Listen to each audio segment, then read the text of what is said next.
Doma Sports Talk Worldwide with some news from the world of boxing. So y'all know what time it is. You ain't in a rush to get concussed.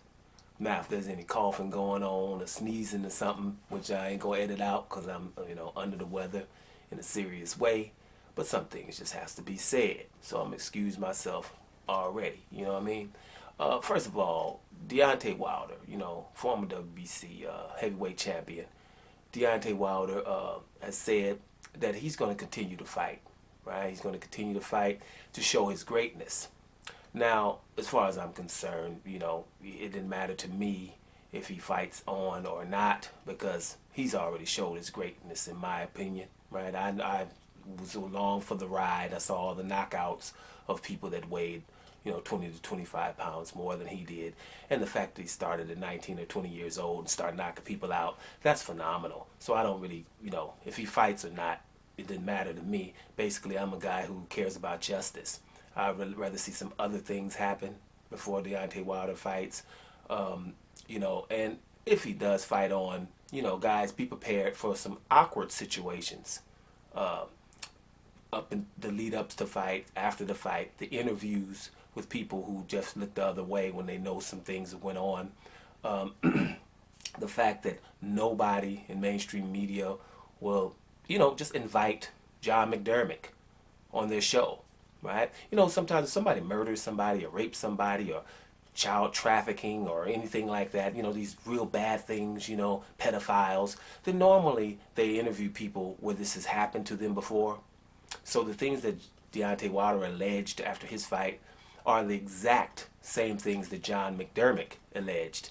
And the fact that, you have to hear about John McDermott's claims in the internet are from guys like me that it took you like 13, years to find me up in here. You know what I'm saying? You must really like boxing if you find me, but you hear about a guy like John McDermott. Yeah, the exact same things that Deontay Wilder alleged, he did too. And he's British, white guy from Britain, a fighter who beat Tyson Fury in the first fight, but didn't get the decision. And in the second fight, Tyson Fury gains weight and then does some things with his gloves. Now, whatever. As soon as you say those things, people, seem to freak out. Right? It's the state of the world right now, humanity. Dirtbags are winning at every turn. You're looking at our senators right now. This Matt Gaetz guy, child trafficking. All he got to do is come out and say something despicable, and his fans are going to forget his transgressions. We don't care about the rule of law, the Constitution, or anything like that, right? And so right now it's really bad for humanity. This is a humanity thing. It's not really. It's like hey man, really bad and good, and it's really to the point where it's like you got 8 bads against 2 goods, and some nobody wants to even see.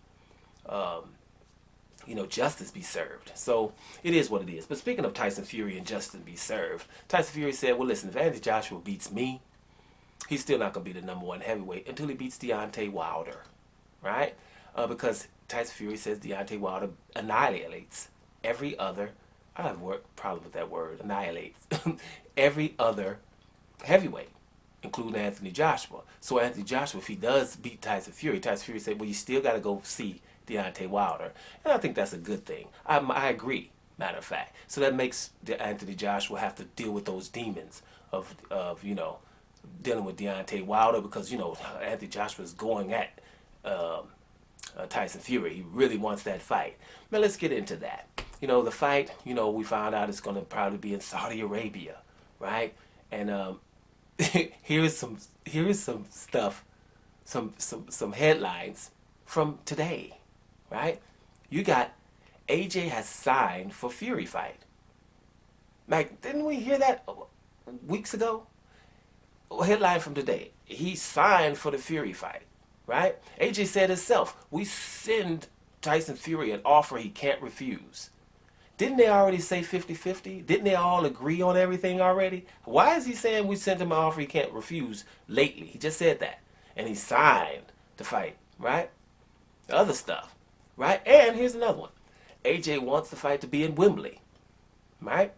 Now, we know that Tyson Fury doesn't have a British license. And I told you what I think is going to happen. They're going to be silent about it in the BBBOC, the British Boxing Board of Control, or the UKAD is just going to okay, we're going to give it to them and hopefully nobody pays attention. That's what's going to happen because they shouldn't be talking about a Wembley fight. Because if you do, then you're going to have to talk about Martin Carefoot. You're going to have to be talking about the Wild Boar and the Nandrolone. And all that comes back up. That's why he doesn't have a British license. They never readdressed that because he went and dealt with it in America. Right? ESPN deal and all that. But if you want to fight back in Britain, then you're going to have to deal with that. Right? So AJ also says, he'll kick his ass. Right? I never heard him say that about Deontay Wilder, but he says that about him. Right? So that's the thing. If the fight is already signed and sealed and delivered in Saudi Arabia, we know it's about to happen, these shouldn't be headlines that we're dealing with right now. Right? Should it be? Right? No. But, they are. So, listen, here's the thing with boxing right now. We've had recently someone come out, one of the biggest boxing channels out there, about damn near 300,000 subscribers, let us know that, they have Bob Arum had NBFs on his chalkboard, which means no black fighters, right?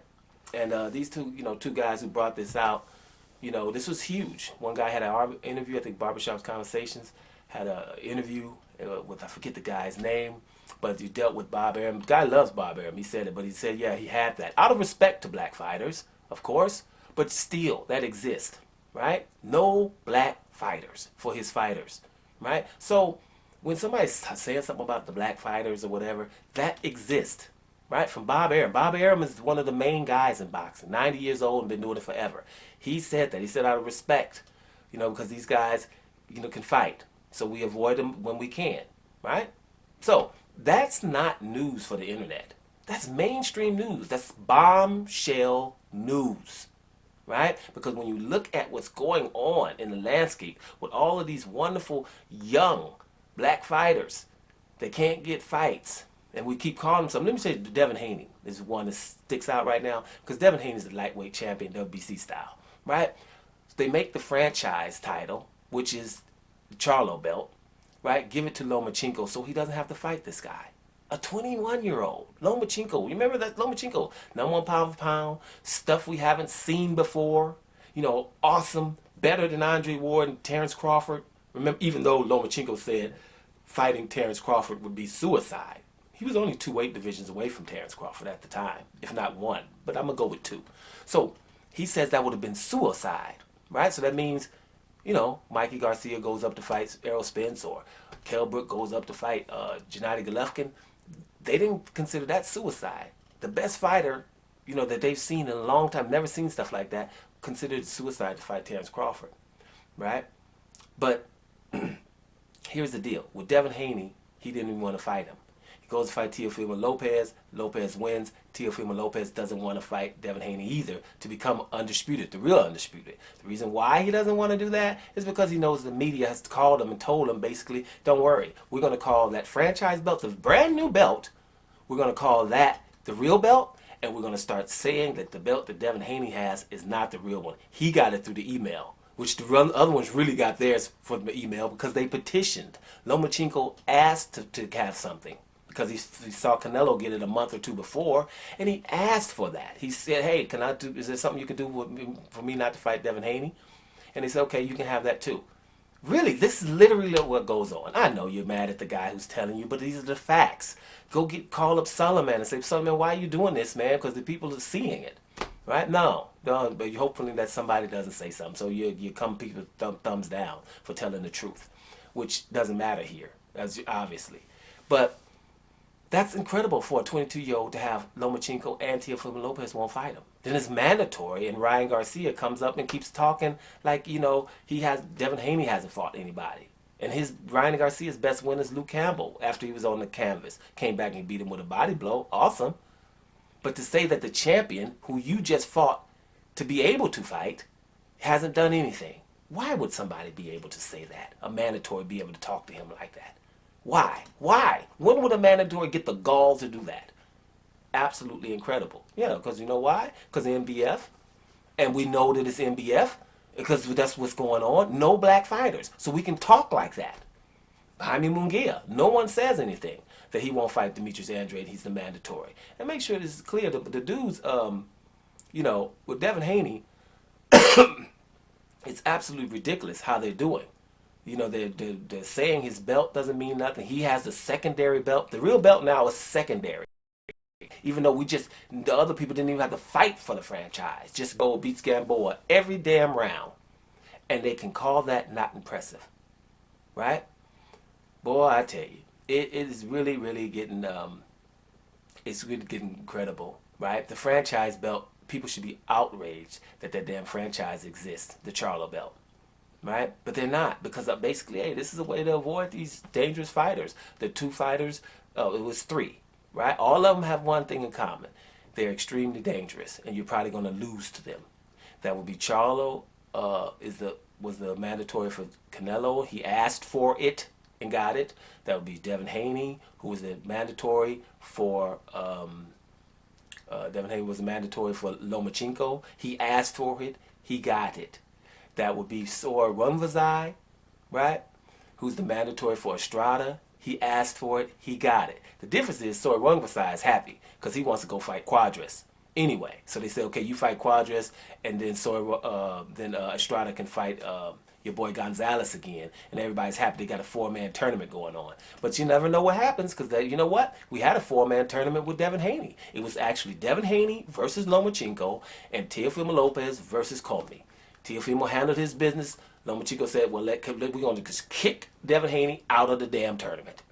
He doesn't get to fight in the semifinals, and when we get to the finals, we just crown the guy that's on the other side of the bracket, which was Teofimo Lopez, and then he doesn't never have to fight Devin Haney for undisputed. So this is what's up. So back up to the top, man. Listen, Deontay Wilder says he's going to come back and fight to show his greatness. And that's cool. For me, it's not interesting. There's other things I would rather see. I'm really disappointed in humanity here. I'm disappointed in people that are really, and I don't know in the name of what right now that we just don't want justice and fairness. What is it? Let me ask you a serious question before you say things and you come in and write things that's ridiculous. Do you just want black fighters out of boxing? Period? Because that's what needs to happen, really, to be honest. At some point, it's like just, make your own league. Is that what we want? Because they're definitely not able to fight in these major fights, right? And we're talking about years, right? Every time it's a major fight, where somebody can get crowned. If it's Terrence Crawford can't fight Pacquiao, Demetrius Andrade can't fight Canelo, or Charlo can't fight. We're talking 6-7 years with these guys. Right? And it wouldn't be bad if the boxing world would just say, well, seeing as though you don't want to fight him, it's documented that you don't want to fight them, then we're putting them above you in these so-called pound-for-pound lists and other things. Canelo's the face of boxing, and we know that there's 2 or 3 fighters he's just not going to fight. How does that work? And in the name of what are we doing that? You got to think about that, guys. Anyway, Deontay Wilder's going to come back and fight, and which I don't care about, but maybe you do. Doma Sports Talk, worldwide. And I'm up out of here, y'all.